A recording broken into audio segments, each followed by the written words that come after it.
I'm Richard Myers, Creative Director, and the topic here is the state of the still image in marketing, where we are now and where we're probably going in the future. I have to say, I think at the moment we're reaching a kind of a risky situation of implausibility overload because of the sort of wild and frequent use of image manipulation, photoshopping, where, you know, the sort of wild imaginings of elephants with 5 trunks or whatever have become kind of commonplace. So they're you know, even the most bizarre images they run the risk of being invisible, whereas everyone hopes that they're the most impactful and striking images that the reader will come to.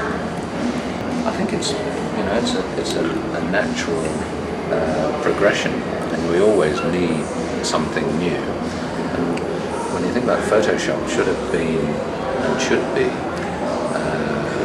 I don't know, an invitation, an open invitation, and a doorway to people using their imaginations in the most extreme way, in the belief that anything can be created through Photoshop. Having said that, I think you still have to have an image that makes some sort of connection with the reader. And it reaches a point where it's, yeah, that's weird, that's Photoshop, but that's nothing to do with me, kind of feel.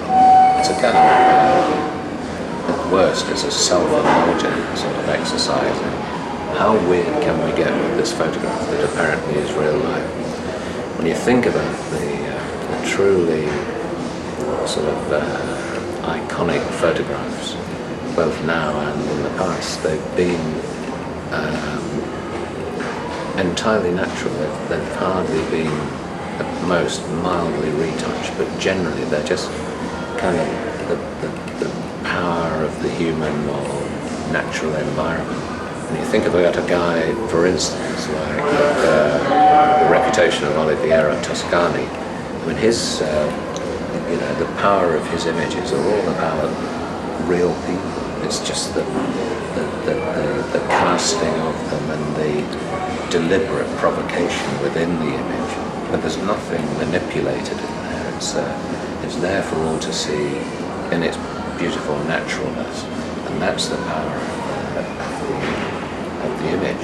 I was looking through the latest Lurtz's archive, and in amongst all the usual sort of photoshopped images, some of the most powerful are the ones that are quite natural. They're still, you know, they're just beautifully constructed photographs that, you know, your eyes can't avoid. And in marketing, you know, we're in a constant battle for share of eyes. You know, there's a lot going on around. There always has been. But the truly great image makers know how to capture those eyes, the eyes that want to go somewhere else. And there are lots of temptations for these eyes. Everybody's trying to get them. I'll give you a little example. There's Saatchi & Saatchi agents in Brazil produced an ad for an environmental charity, which showed an aerial shot of a section of rainforest that had been cleared. You could see the logging trucks and so on and so forth. And the area that had been cleared was ironically the shape of a tree. Because everyone expects images to be falsely created or manipulated, it was felt essential to actually point out that this image had been not been photoshopped, that it was the real thing, which is hugely ironic in itself. And I think that's about all I have to say.